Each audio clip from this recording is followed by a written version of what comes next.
What's going on, guys? Welcome back to the channel. It's your boy the Huskamanian back in the building with the news for y'all for 2K22. Today, man, we got Wang. He's speaking out about the gameplay, new updates, new changes. You know what I'm saying? Things to look forward to for 2K22. But before we get into that, I'm gonna need y'all to smash up that like button. And if you're new to the channel, make sure you subscribe, because we always keeping that 2K news right here on the channel, man. So without further ado, though, let's get into it.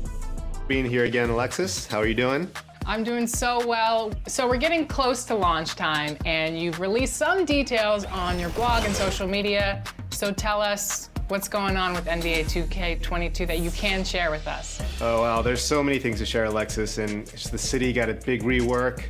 On Gen 4, there's a cruise boat. It's crazy.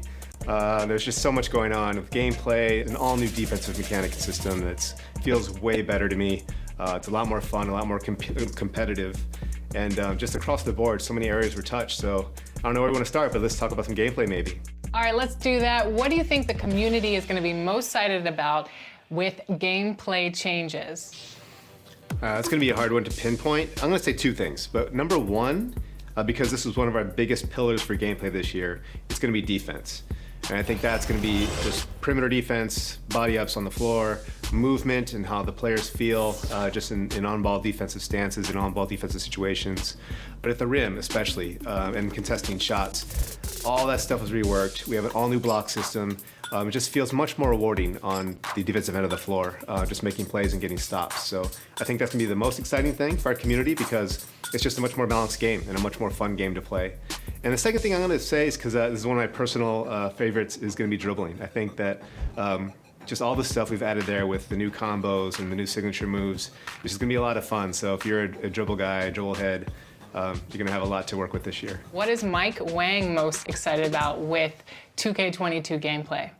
Yeah, and that's, you know, I think just what I alluded to is just the game feels way more balanced, and it makes more sense just in terms of how we're rewarding players if they are doing the right thing on the court. I know it sounds really general and really basic, but a lot of times in the past, you know, sometimes you'd make the right play or do the right thing, but you weren't always rewarded for it.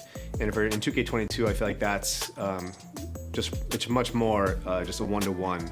If you make the right play, you get rewarded. You get the right stops, or you score.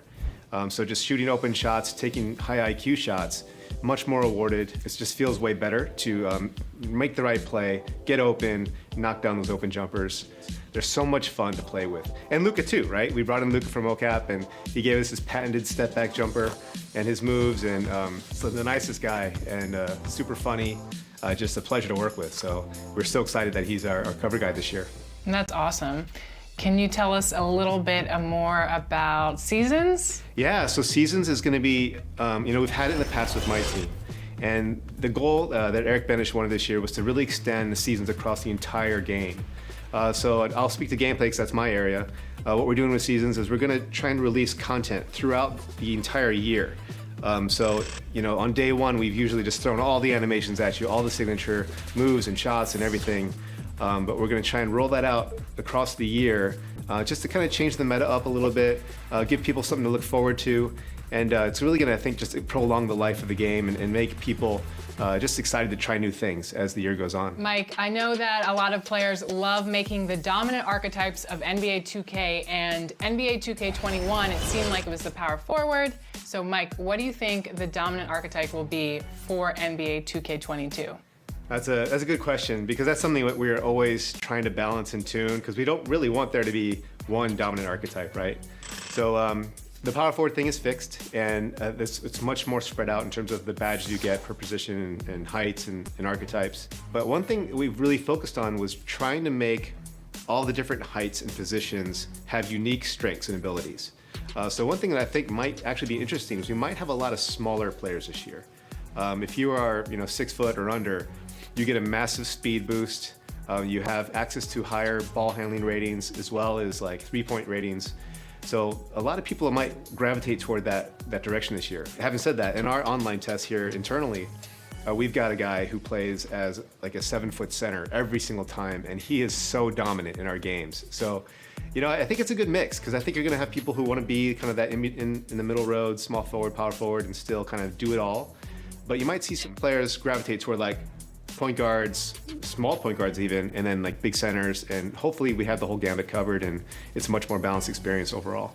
What are the gameplay differences between Gen 4 and Gen 5? That's an interesting question, because we wanted to do our best to try to keep parity between Gen 5 and Gen 4 as much as possible. So all the stuff that I mentioned before, like the dribble moves and combos, all that's going for both gens.